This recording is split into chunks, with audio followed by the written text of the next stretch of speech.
Games,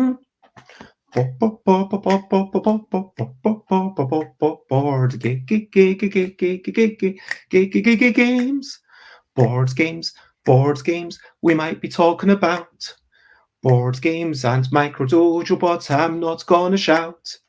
Micro Dojo might be a game you know. Either way, we'll explain on this show. And here we happen upon the real life human Ben Downton. And we're going to have a laugh and chat about childhood and other stuff, and how this game came to be, and how we happened to come to me. And Micro Dojo Prometheus Game Labs is what we're talking about. Hello, Ben Downton, and I'm not gonna shout. Hello. Hello. Very nice. And good morning, good afternoon, good whatever it is, wherever everyone else is. This is time for Busy Beats and Board Game Blether. And today we are meeting Ben Downton and just chatting about everything. Live, games, everything in between.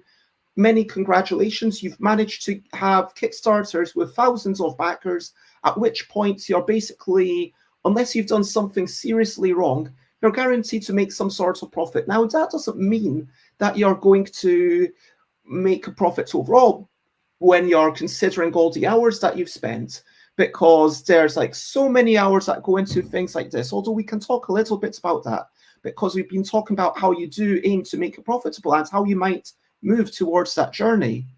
But yeah, we'll talk about your other life as a security consultant, your passions of acro yoga, and yeah, what got you into board gaming.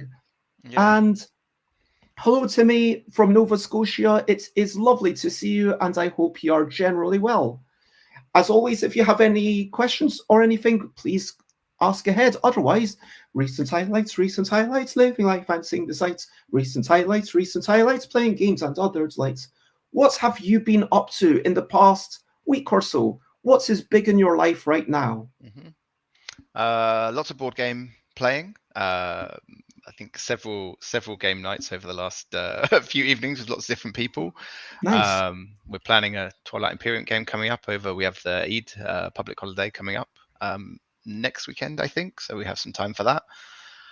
Yeah, lots of board game playing. Teaching some acro yoga at the weekend. Yeah, that's about it. Games and acro yoga. That's my life. That sounds fantastic. And what are some of the highlights with the games? Are there any that you would like to give a shout out to? And presumably, this is also you working on microbots, doing some playtesting of that during your game nights? Yeah, we've had a lot of playtests of microbots. Some one with me in our board game group with you could call it a sort of a public playtest with someone that never played before. Had several playtests of microbots with Simon, who's the designer. We've been doing a couple of times a week, and actually, it just happened yesterday. Thanks for reminding me that the print and play of you could call it the pre-release version, just got shared sort of publicly as well. So now, like, everyone can download it and play it for free and try it out. Whilst it's going through development, but I'd say it's pretty much there, just some tweaks now. And awesome. And if someone wants to check out this print and play, where would they do it? Would it be your WordPress website? Good point. It's not published there yet. I've shared it on Martin's Print and Play Hideaway on the Facebook group. It's a nice little print and play group.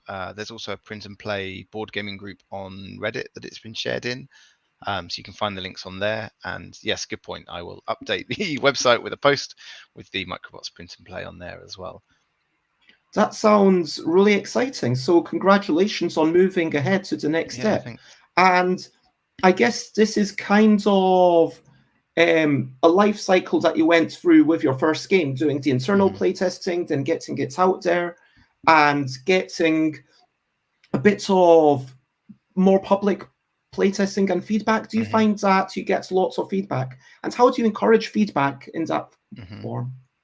Yeah, especially playing with friends as well. Like, kind of the first thing I say to them is like, please tell me what you didn't like, what you found hard, what was confusing, because even when you've asked people for feedback, I think your friends people generally don't want to offend you. And actually, even if you're a little bit of a stranger, I think most people kind of don't want to offend a stranger as well by saying something negative, even if it is maybe something that they're feeling. So I really try and, I would say, encourage, but even push people to like make it okay to tell me things you didn't like, because although it's really lovely to hear, yeah, I love this bit, like this was really cool. After a while, I I mean, think as it's a always designer, good for an ego boost, right? yeah, But you need it's to nice. ultimately try and make the best game you possibly can. And the only way you're Exactly. going to be able to do that is if people are willing to say, hey, this bit isn't as good as it could be, maybe tweak this or whatever. Yeah, exactly. And although it's lovely when people say like, yeah, I really liked it, I had fun, I still kind of want to know like what was it could have been better or could have been improved, because that's the only way sort of the games get better, as you say. So yeah, making it okay for people to say bad things about the game is quite important, I think. I think that's a really good shout. When you're in person, making sure that it's a safe space and encouraging this Hmm. constructive criticism. Some Yeah. people would call it negativity, but Hmm. I think that when you share the print and play files on Martin's print and play hideaway, for Hmm. example, and then you've done that, presumably you are soliciting feedback from there. Hmm. So then you link to a Google form, and how do you encourage and make sure that at least some of the people who've downloaded the print and play Hmm. files do give you the feedback? Hmm. So originally with Micro Dojo, I offered the print to play very early.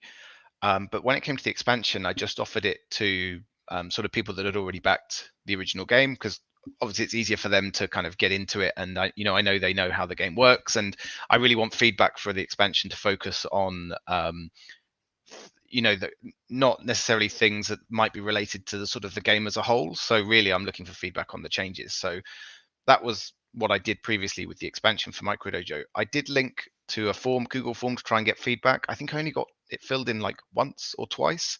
Um, One thing I also tried was setting up a calendar link to say, hey, like if you're having trouble either printing it out, or if you're having trouble, finding someone to play with, or maybe you just haven't had the time, you can book a session with me and I'll play with you on Tabletop Simulator. And I thought that would be quite nice. I get to virtually meet people in online, which would be really nice to I sort mean, of meet that someone sounds that's playing. exciting and brilliant, but from Yeah, the tone of your voice, I can guess that it didn't it quite didn't work go out that anywhere. way. No, I had one person sort of say, yeah, I'll schedule a session with you.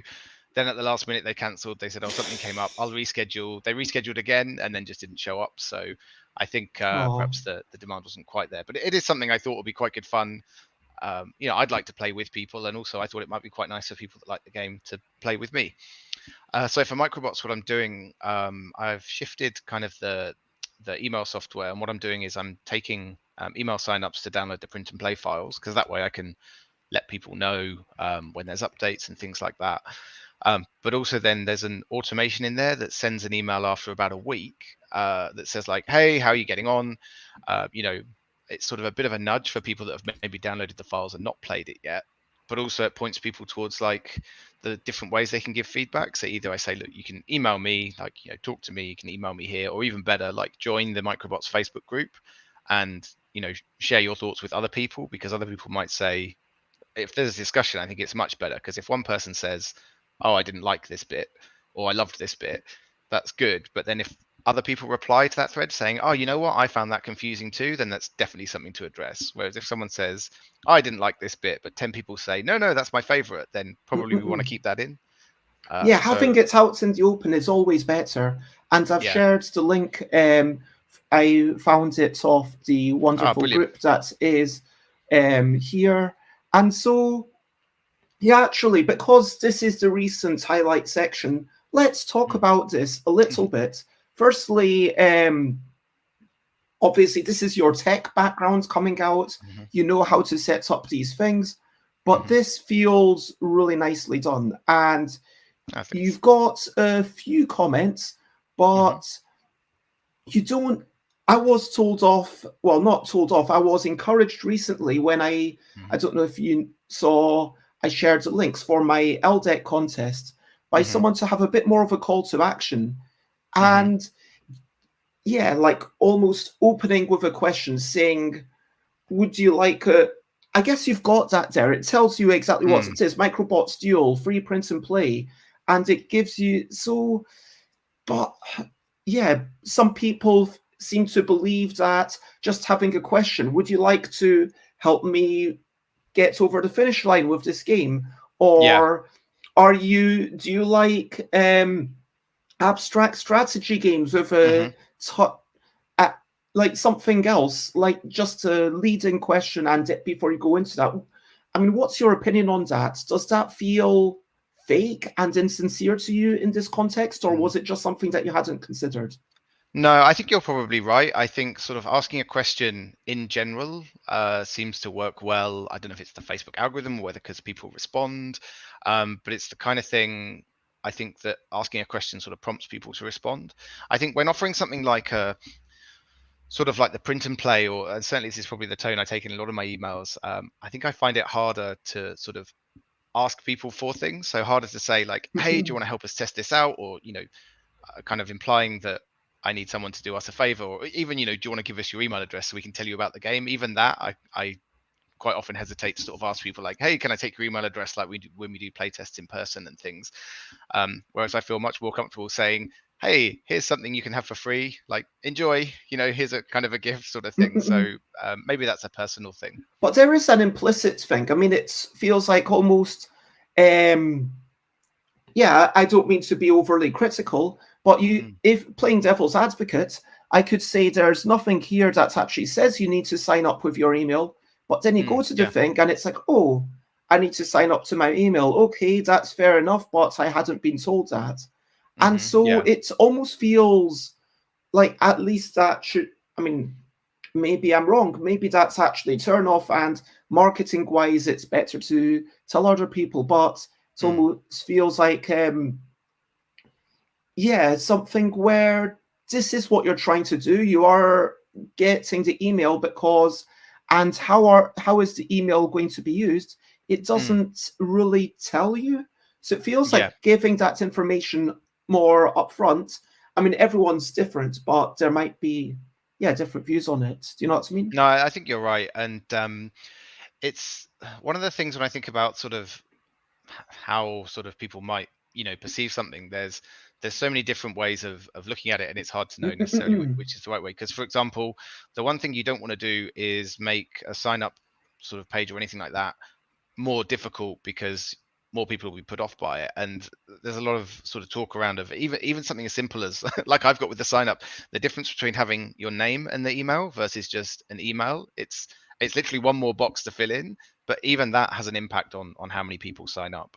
And even if, let's say, that impact is, let's say, something like 2-3%, which is small, but if you get 200 signups, that's actually 5 or 6 people less than might have joined up if you only had email. So And there's if you that only get side. 10 sign-ups, then because of the kind of vagueness of things when it's low numbers, that might actually It still might have an be even half of bigger them. impact. Yeah. Yeah.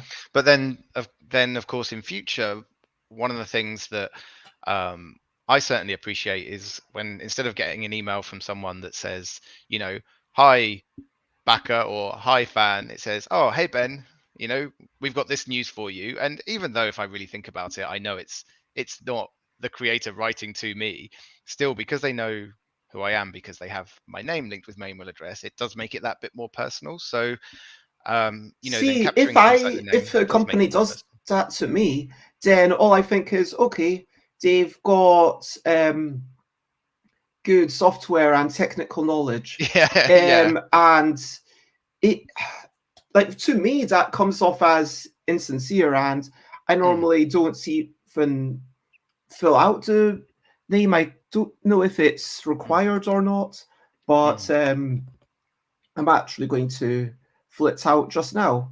But Brilliant.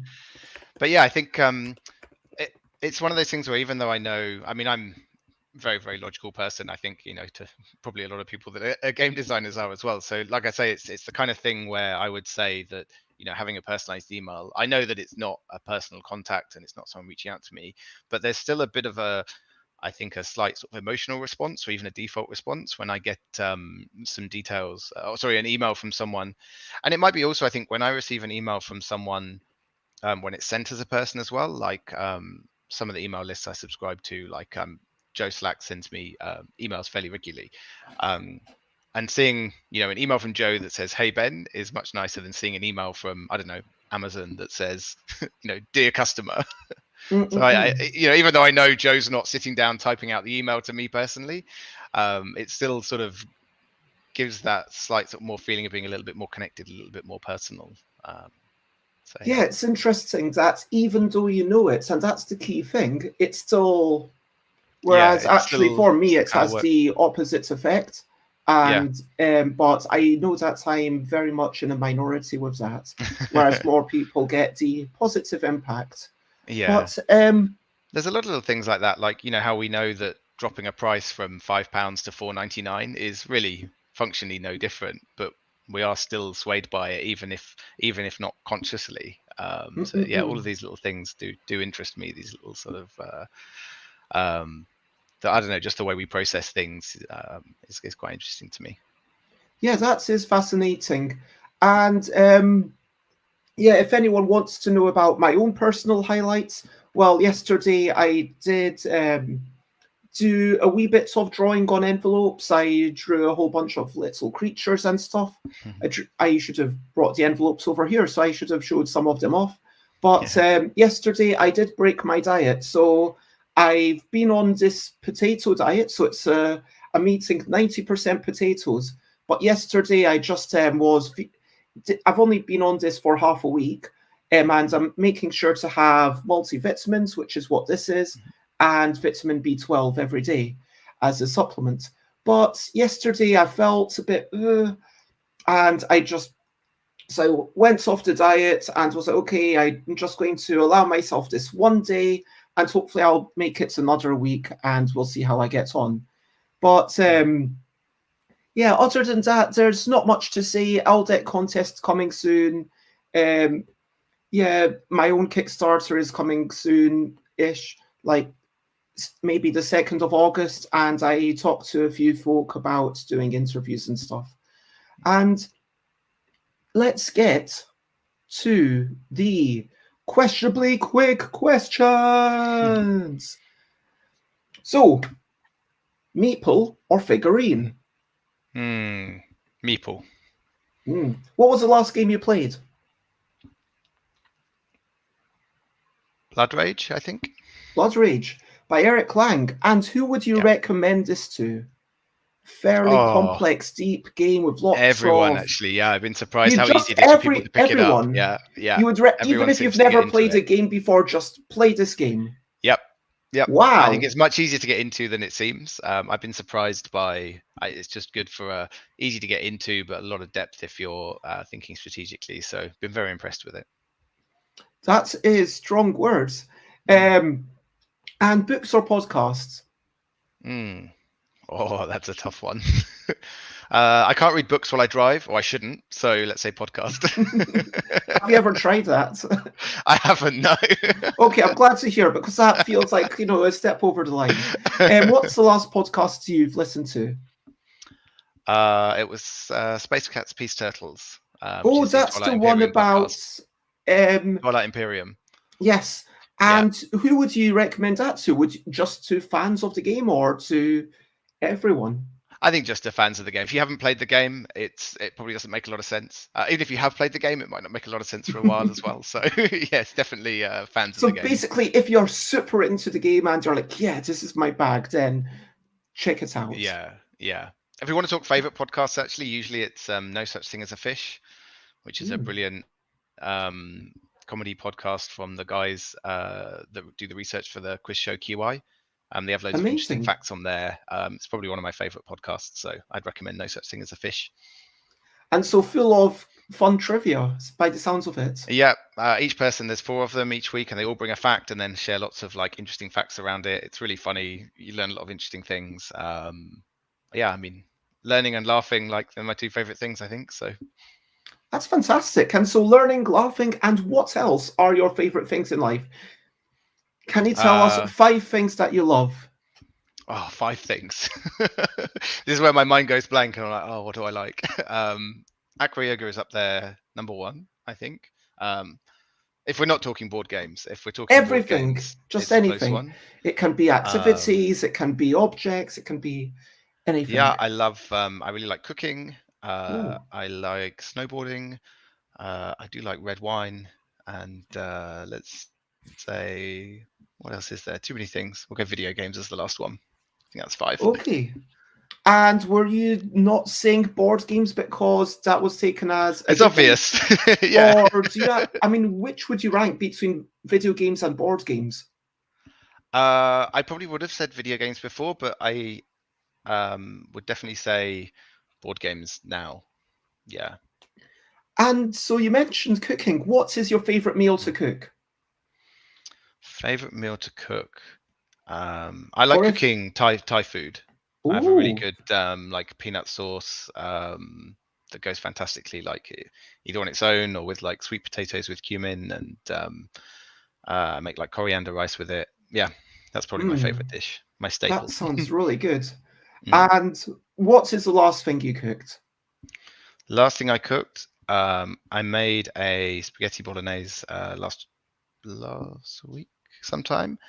And probably just by chance, it happened to be the best bolognese I've ever made in my life. I Amazing. was really So blown away by it. was it just a mixture of spices? What went into this bolognese? And we've got Yeah, a special feature, yeah, Ben's we can do a cooking show. Bolognese. So I did a mixture of pork and beef mince. Normally, I think I just use beef, especially because I don't know if we mentioned that I'm living out in Dubai. So not that pork is unavailable, but it's a little bit harder to come by. And I think I had a bit too much pork. So normally I think you'd want to do like 2/3 beef, 1/3 pork. I think it was probably closer to 50/50 or maybe even a little bit more pork.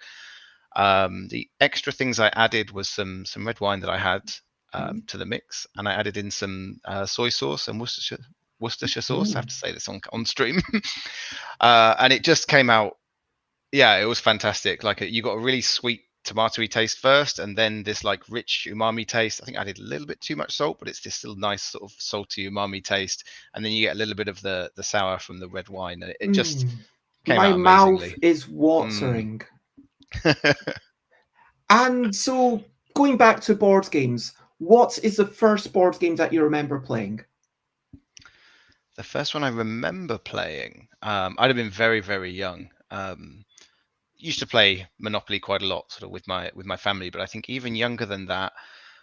Wish I could remember the game. I think it was called Key to the Kingdom, but the only thing I remember is it had this folding board. It had this plastic ring in the middle that was like a portal, and the board like folded over, and you ended up playing on like the underside of the board. I think it was called Key to the Kingdom or something like that.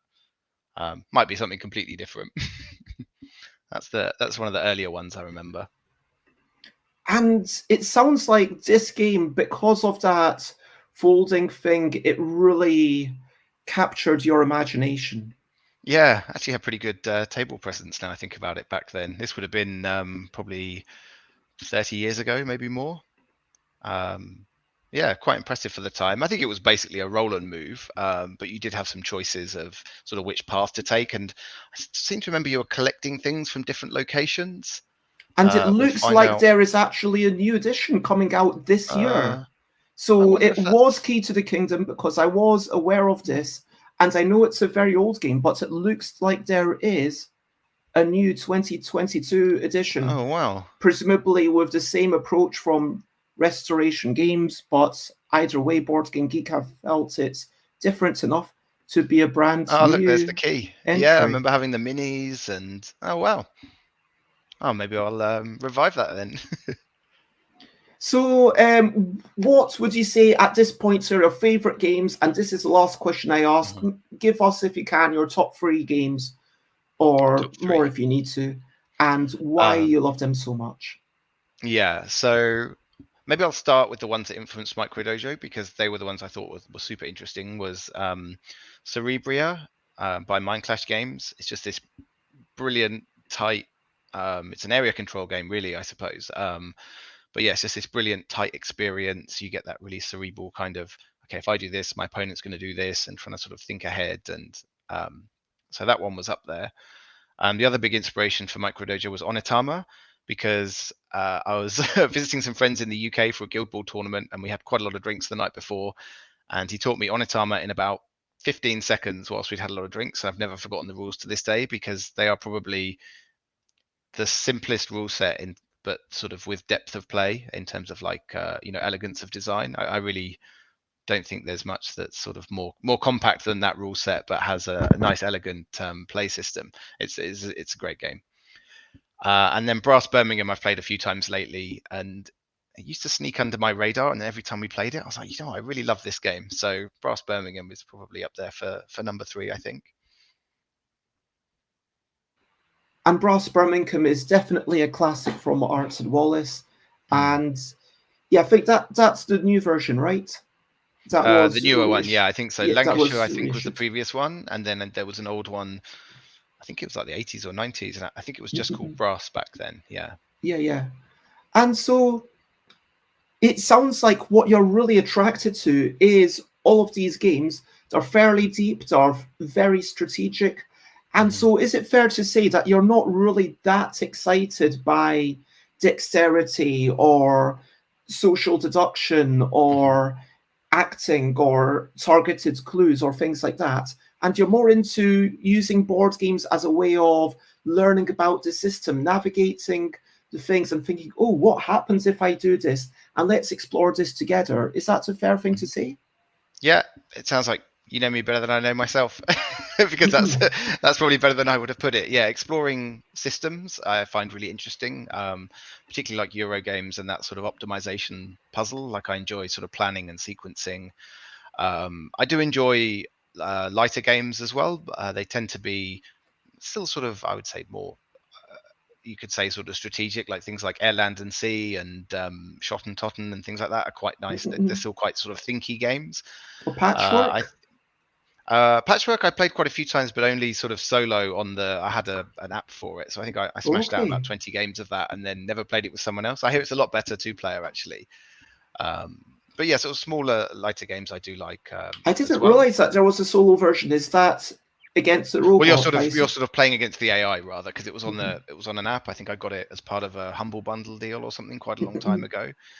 I just remember it came with Ticket to Ride and Splendor and a few others. And trouble is, when you've played 20 games in a row on an airplane, you've kind of done that game to death, whereas you might only get it out sort of 5 or 6 times with a partner and quite enjoy those experiences over several months. So yeah, that's an interesting thing. I mean, how many times does a game need to be played to be of value? Like, in a sense, I would love to think that everything I make, this isn't going to happen, but it's like, oh, this is my new favorite game. I'm going to play this every week, which is completely unrealistic. Yeah, I don't actually believe that, but it would be lovely to believe that it's at least regularly in the mix and it will be played like once a month or so. And even that, frankly, is a bit much to hope for when you really think about it. And the truth is that if you do get your game played once a year, then you're probably actually doing quite well.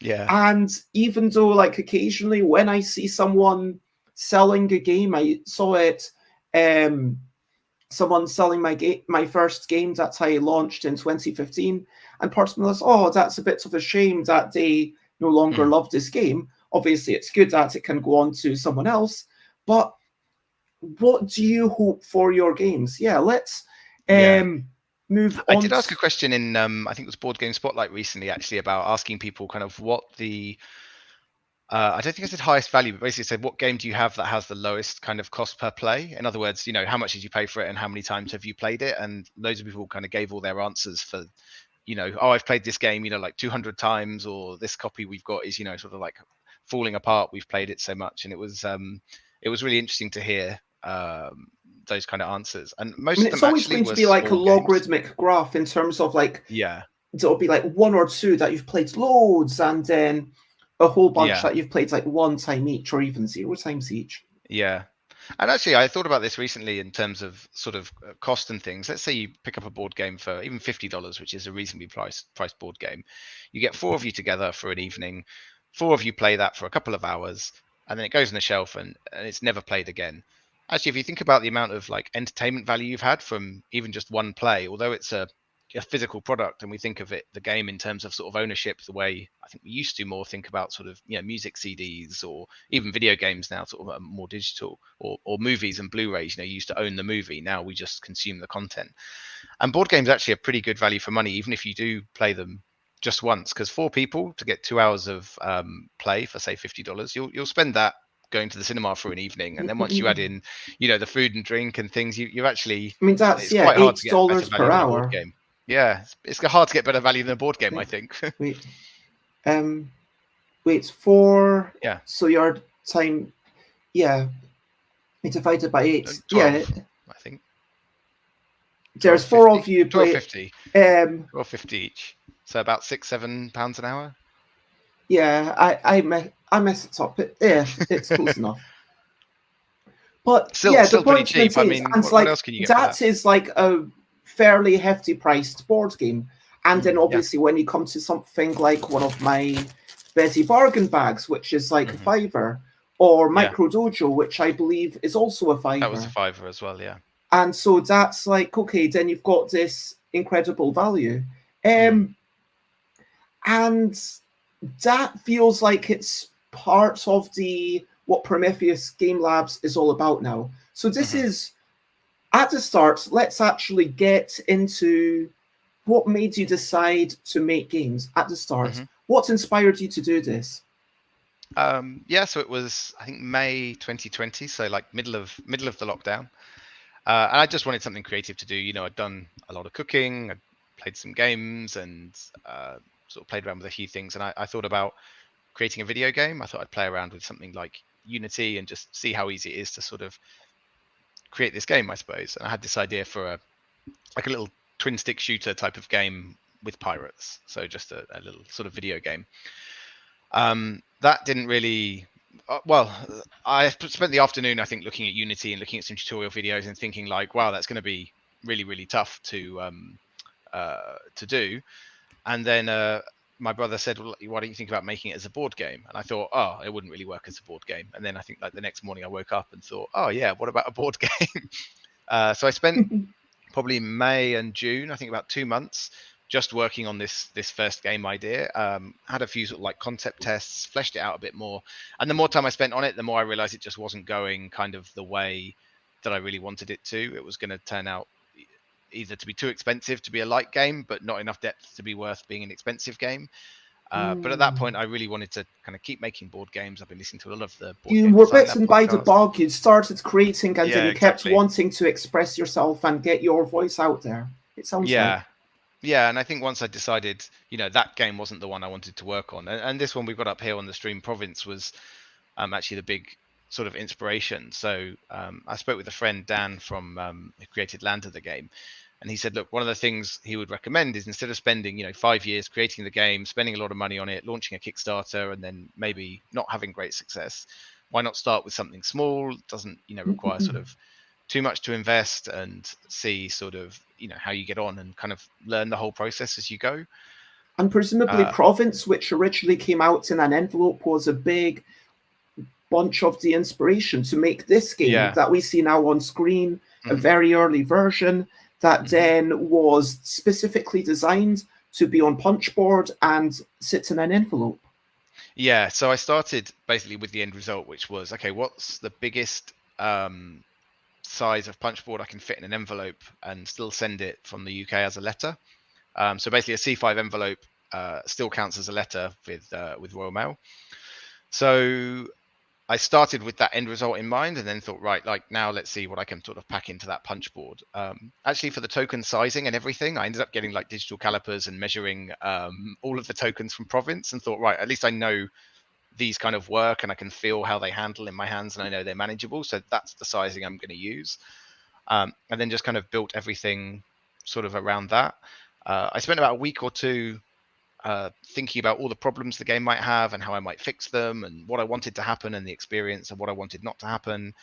And then eventually I said, you know what, I just need to make it and see if it works and see what doesn't work, and then fix it after that. So I spent about 10 hours, I think, in I remember where I was sometime at a cafe, putting together all these assets and writing things down in spreadsheets and deciding what's going to go where, finishing it off in the afternoon, and then posted it on Board Game Design Lab saying, I promised I'd have it done by Friday. It's done. Like, here we go. And that was version, I suppose, 0.1 of the game. And that was in August? That was August 2020, I think, yeah. Yeah, just before these pictures that we're seeing here. Yeah. And congratulations. And I'm going to continue just going through these pictures. Yeah. So you had a lot of testing. I helped out in, I think, your 100th you test. You did 50th. I think it was playtest number 50. Yep. So, and yeah, it was really interesting. I remember enjoying it. I don't know if anything that I said was necessarily incorporated into the game, but I do have a playtest log somewhere, so I could find out. I'd have to find it.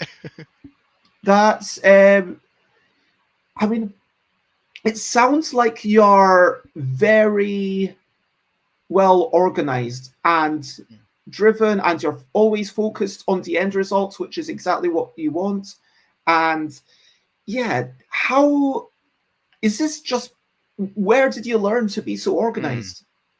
It's funny you say that, because I don't think I am very organized and focused. Maybe it's just because I feel like I wish I could be even more organized and focused. I think a lot of things, like when it comes to like the sort of the social media and the playtesting, I tend to just sort of follow my nose with it. Like I think of something and then I think, oh great, I could post that, and then just post it, and then sometimes days might go by without anything, and there's not. But like I mean, the fact that you're actually putting everything into some sort of spreadsheets or logging system, and you're actually, whereas for me it's just on a bunch of pieces of paper which ends up strewn around in different boxes or different parts of the house. I think because I'm comfortable with sort of digital, I think maybe starting in May 2020 as well was quite unique, because it meant all my playtesting had to be digital. So I hardly make any physical prototypes. I got a bit overexcited when I was first making the Twin Six Pirate game and thought, well, I might as well save money and buy in bulk. So I bought like 30 huge pieces of foam board to use for prototyping. And I think in the spare bedroom now, 2 years later, I have 28 of them left, taking up space. But mostly everything I do is digital. So my notes are all digital. I sort of take notes on my phone sort of as I think of things, because I know if it's something that I can't do something about straight away, I'll make a note as I think of it, and then it's there ready to deal with later. Just an idea I've had for a game, or even if it's something like, oh, I must remember to post this evening, or I must remember to update something, or write about this idea that I've had. So I'll take sort of digital notes and reminders and things. I've just recently done something as well. This was an idea from Chris Backey, actually, a game designer from Entro Games. I got so much on Google Keep that one of the notes sections said I couldn't type anymore, so I had to create a new notes page, and then that got filled up with notes. Google Keep? Google Keep is like a note-taking sort of feature from Google, but you can also drop in like links and images and things like that. I tend to use it for sort of checklists.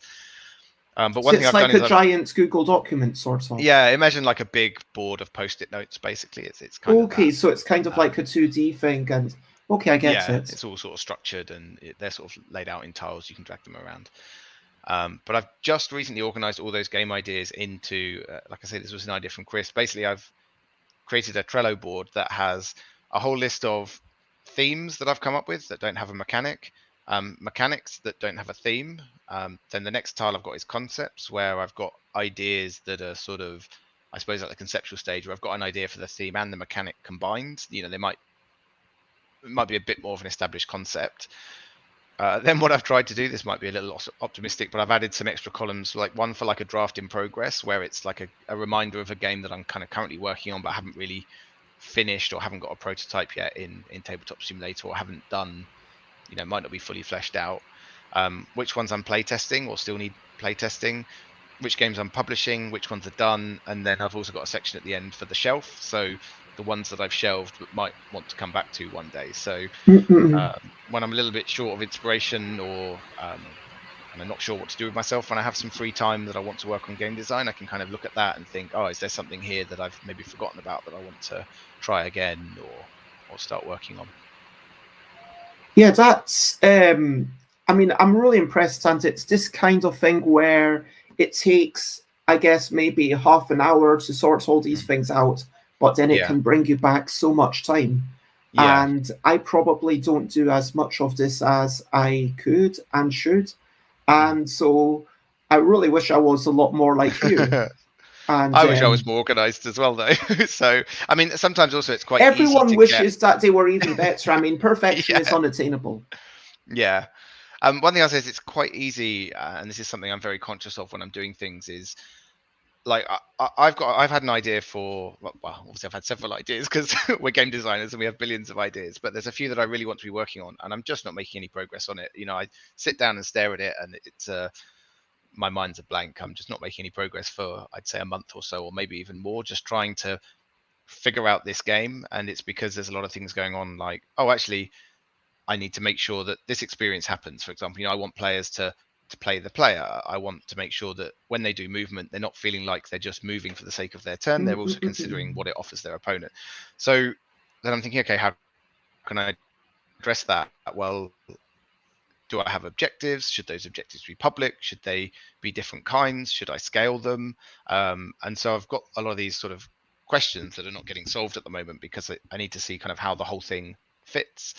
So I've been maybe putting off doing work on that design because the easy thing to do is something which is better than nothing. And that something might be, oh, well, I'll organize my list into a better organized list of game design ideas.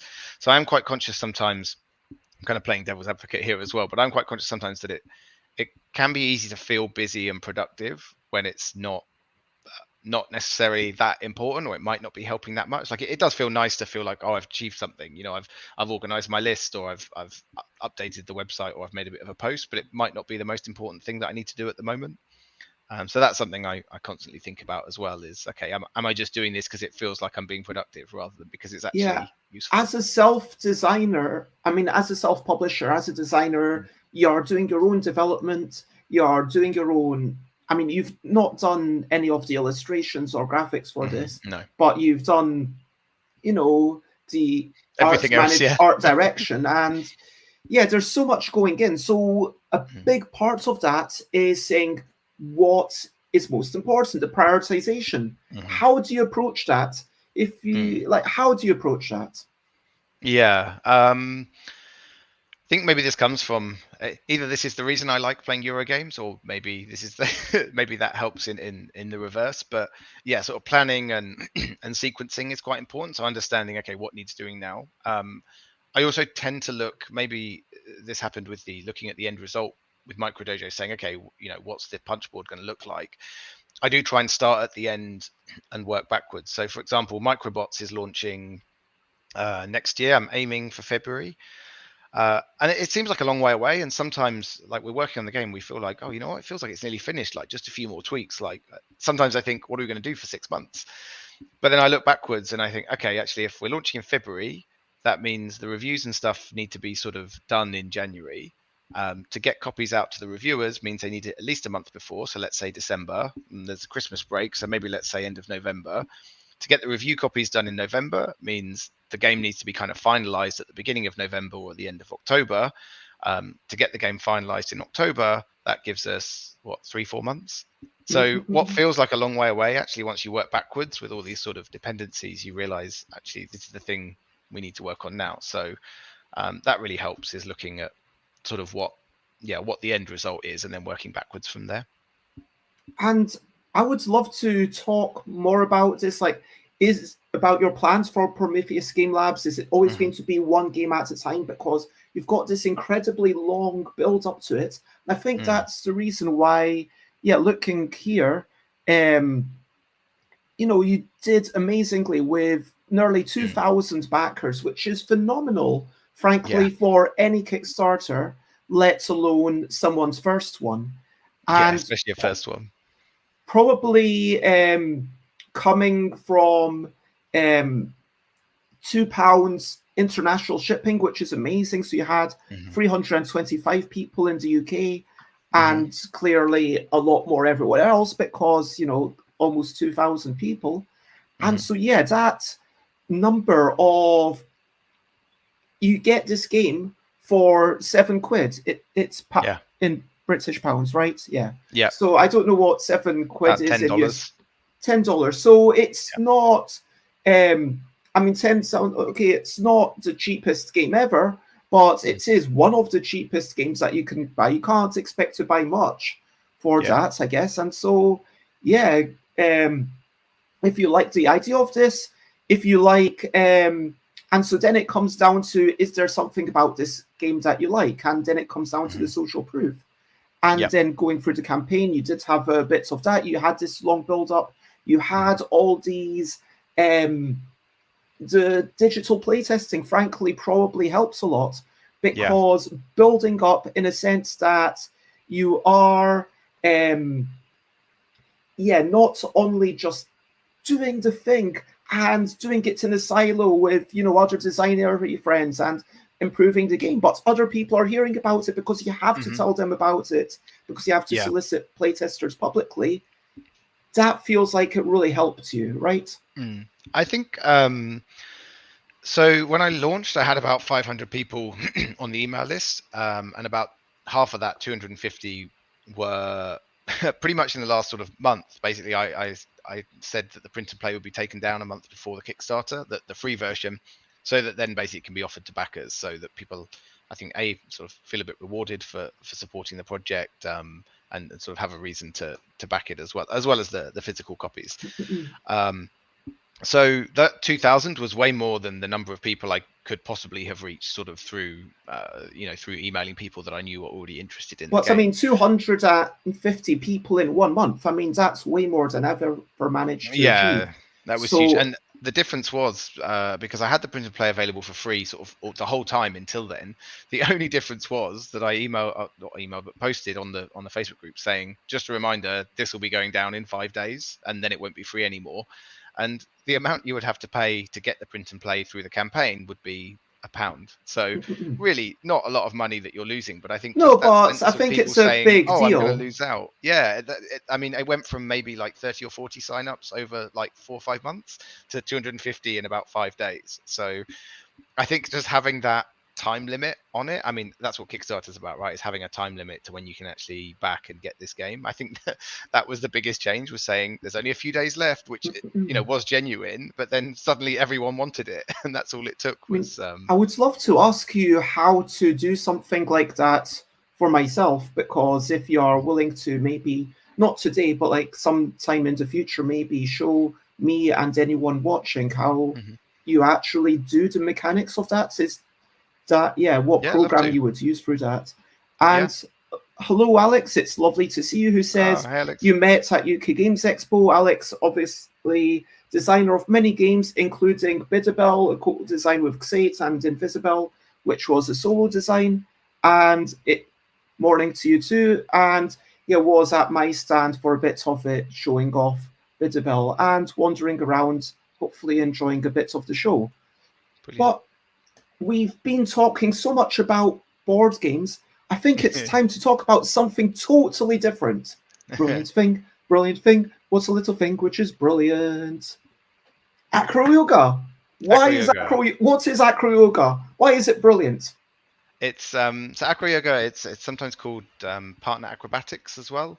It's basically sometimes yoga poses, sometimes a little bit more of the high flying, high energy sort of acrobatics side of things, but working with a partner. So you have a base, who is someone that's on the ground, who's the stable support, and a flyer, who's the person that's up in the air. Do you mind if I show your recent friends only photo? Is that okay? Of you doing acro yoga? Yeah, no, fine. Yeah, of course. Yeah, happy to. Just because it's friends only, so. I don't know which one it is. Oh yeah, this one.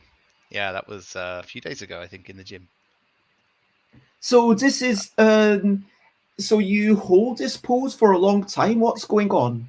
Yeah, this particular kind of pose is what we'd call a counterbalance. So this is where we're trying to kind of balance our two bodies together to get into a particular position. So starting off onto the ground and working up into there and just kind of holding this pose. We have static poses like this, and the ones I really like is we call it sort of Vicarian or Pops, which is where you're actually releasing the flyer, so throwing and catching. Wow. I think there's some great videos I posted actually not long before this one, but yeah, that's my favorite thing, is the real explosive kind of throwing and catching someone. It's a lot of fun. That sounds fantastic. And I've got a friend Tammy, who's also into acro yoga, and I've done a tiny bit of balancing, and it is super scary, you know, and there's an interesting amount of trust that you need to do. So, yeah, Alex says that's really cool, and I agree. But why is it really cool? Let us list the ways.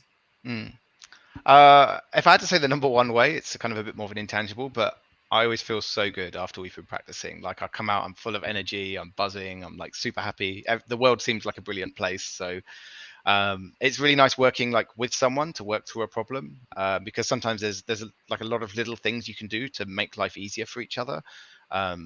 So sometimes it can just be a little case of angling a foot slightly or twisting a hand, and suddenly it all comes together really nicely.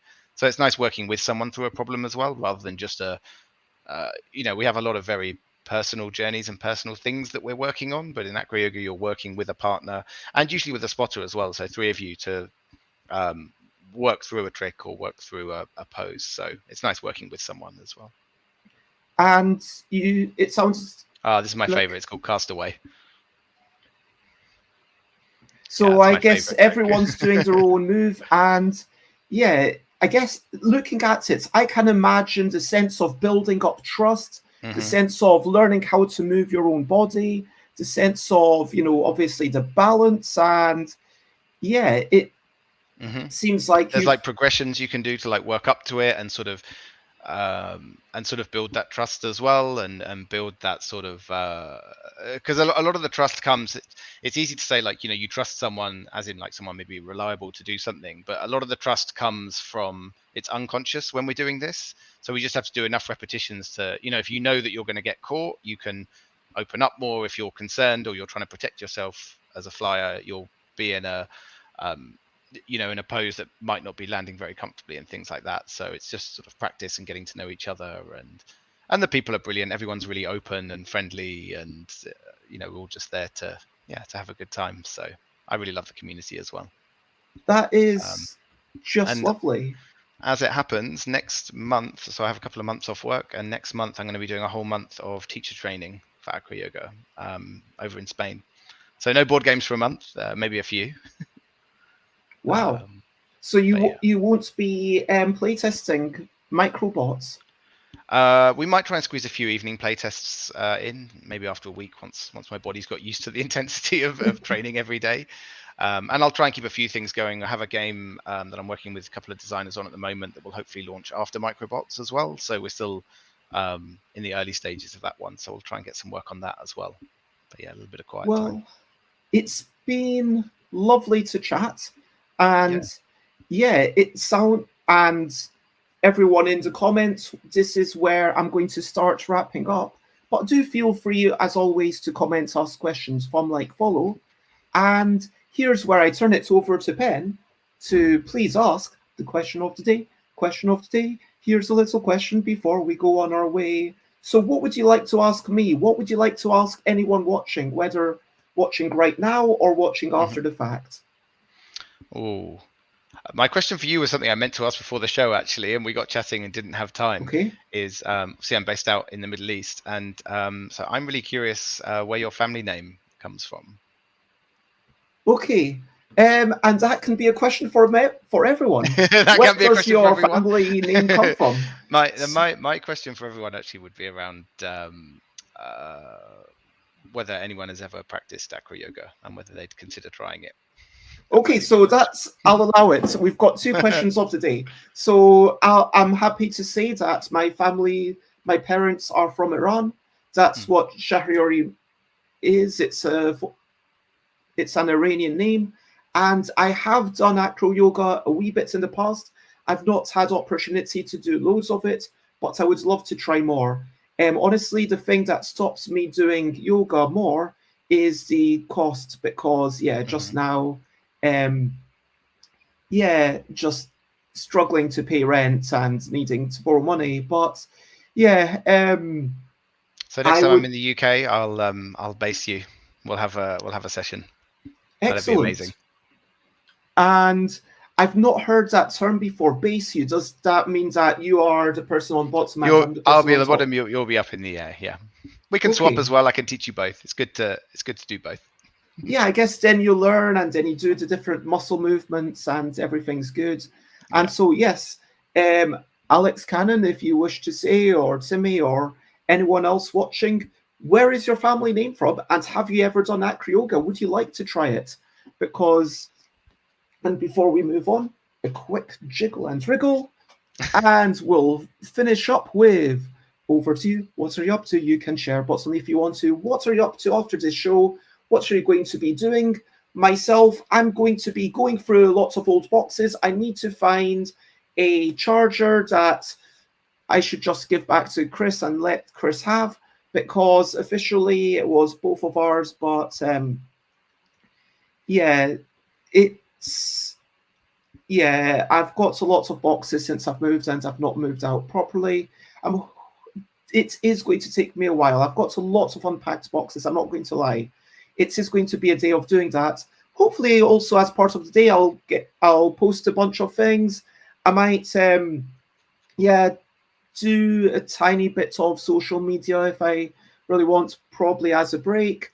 And then I'll hopefully, having found a thing, cycle over to Tabletop Tuesdays, fingers crossed, meet Scott, play a bit of Swatch, which I never actually got to play, and also deliver the long-awaited charger to Chris. That is what I am up to. What are you up to? And Alex says, my family names comes from Cannon Street in London, where one of my ancestors was discovered as an abandoned child. That's a cool story. That's really cool. Wow, that is fantastic.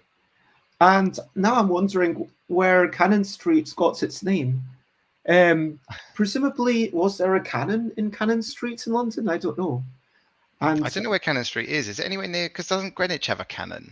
Isn't there a cannon in Greenwich? Or am I thinking of something else? I don't know. Now I'll have to learn about cannons for the afternoon. But yes, what are you up to today? For the afternoon, I'm going to be looking at. I'm going to try and look at this design that I'm working on.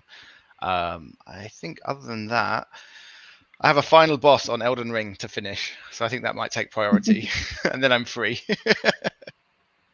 Well, that sounds fantastic. And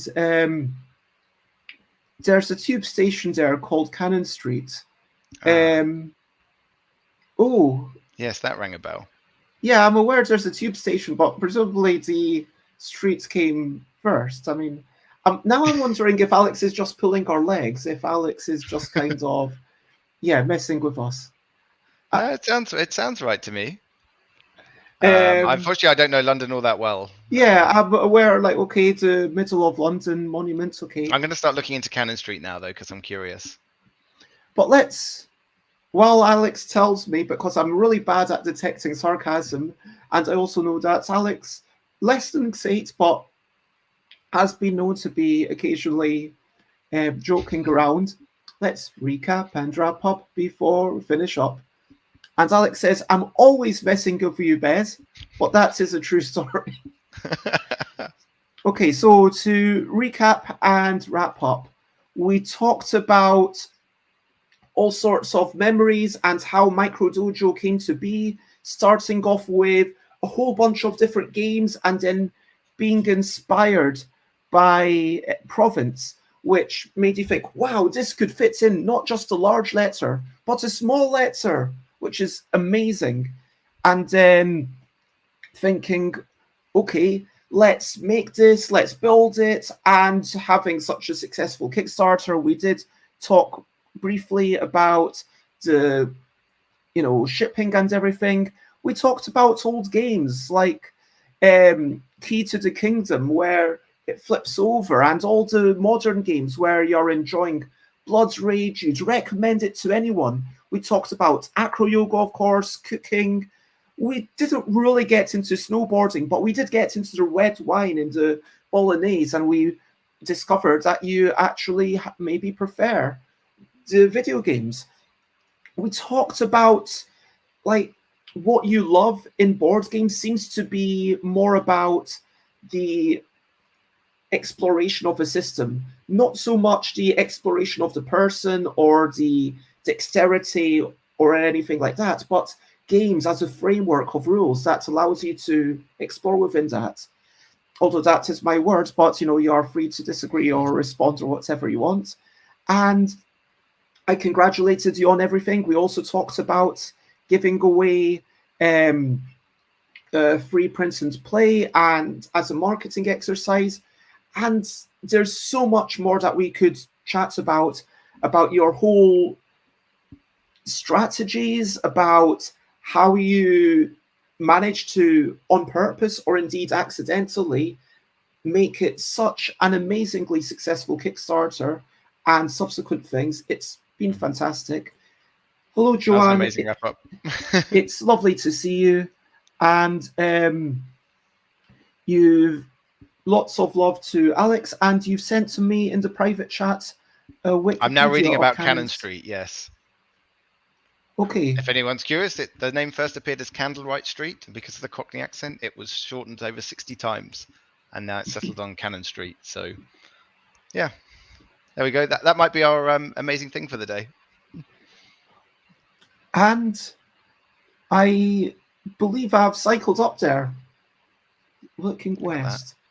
I might have cycled up. I'm not sure. I feel like I've cycled along here. And look, Sate, it is lovely to see you. And worst timing ever. You arrive, and I'm wrapping up. Alex is leaving. Yep. You just have, when I start, it's 10 a.m. UK time every day, Sate. Come on, you can't be arriving like so late and expect me to keep going. Gone are the days when I do like my 2-hour, 3-hour shows, unless it's, of course, coming up, episode 700 will be an epic thing. Of course, if you want to check me out, then you know where I am. Stuff by Bez everywhere, in all the places. If you want to check out my future streams, I am going to be tomorrow talking about tomorrow I'm going to be talking with Jess Mederingham. We're going to be doing a bit of a catch-up, learning from each other, and I'll be talking about, getting stuff done and actually how to prioritize. And this isn't me giving people advice. This is me asking Jess Mederingham for advice. This is our fortnightly, hey, let's help each other and try to improve ourselves. And Jess is, of course, currently working on the fulfillment and everything. We'll talk about how that's gone the past couple of weeks, getting the pledge manager set up, which I know that Jess has been really struggling with. By contrast, I assume this is the kind of thing that comes easily to you, Ben, sorting out pledge managers on GameFound and KickTrap, backer kits and everything. It's easier by the third time, I think, yeah. It's very difficult the first time. It took a while to get my head around it, but yeah, once you've done it a couple of times, it gets a bit easier. Now, I would like to ask everyone, of course, if you've enjoyed this show, to share, spread the word, but also to check out Ben. And if you would like to be checked out, where do you like to be checked out? Facebook is probably the place I'm most active. Either you can just reach out personally or to some of the game groups. For Micro Dojo one is fairly active. And there's a newer Microbots group. And I post somewhat infrequently on Instagram whenever I have nice, pretty pictures to share, or Micro Dojo in an interesting place. It's been on a plane and on a boat just recently. So Instagram has a few nice pictures being shared there as well. Oh, and of course, I should have mentioned the most important link, which is the GameFound link, because late pledges are still open for Micro Dojo and the expansions. You can get the complete edition on there. It's gone into production now with the factory as of this week or last week, depending on when you have your cutoff for a week. That was up at the top of the comments, and Sate asked, does check out mean the same thing in the UK as in the USA? Because to me, you just asked us all to check him out. How do you feel about that, Ben? I'm fine. Yep, happy with that. You are okay with being checked out? Yep, absolutely fine. And your rating is nice smile, which thank you, Will. So their name is for board games. Yes, but it was Will Cook. Yeah, that's. I mean, it almost feels like if someone's name was Will Cook. Yeah, that would be a good. Yeah, we're on family names again. Okay, thank you. It's all good. And I mean, I can't speak for Sates. I'm sure that Sates will hopefully find it in her heart to forgive you. I hope so. But thank you, everyone, for being part of this. I am just going to stop at this point and not do a raid, but I really massively appreciate you all. It has been a lovely chat, and massive thanks, especially to Ben. It's been a lovely chat. And for now, I guess the only thing really left to say is lots of love. And if you keep smiling, anything's forgiven. Oh, that's made my day. Bye, bye, bye, bye. This is a goodbye song. Bye, bye, bye, bye. Thank you for watching along. Bye, bye, bye, bye. This is the end of the show. Bye, bye, bye, bye. And now it's time to go. Bye, bye, bye, bye. This is goodbye song. Bye, bye, bye, bye. Thank you for watching along. Bye, bye, bye, bye. This is the end of the show. Bye, bye, bye, bye. And now it's time to go. Lots of love and bye for now. And yeah, have a wonderful day. Bye-bye. Bye, Ben. Bye.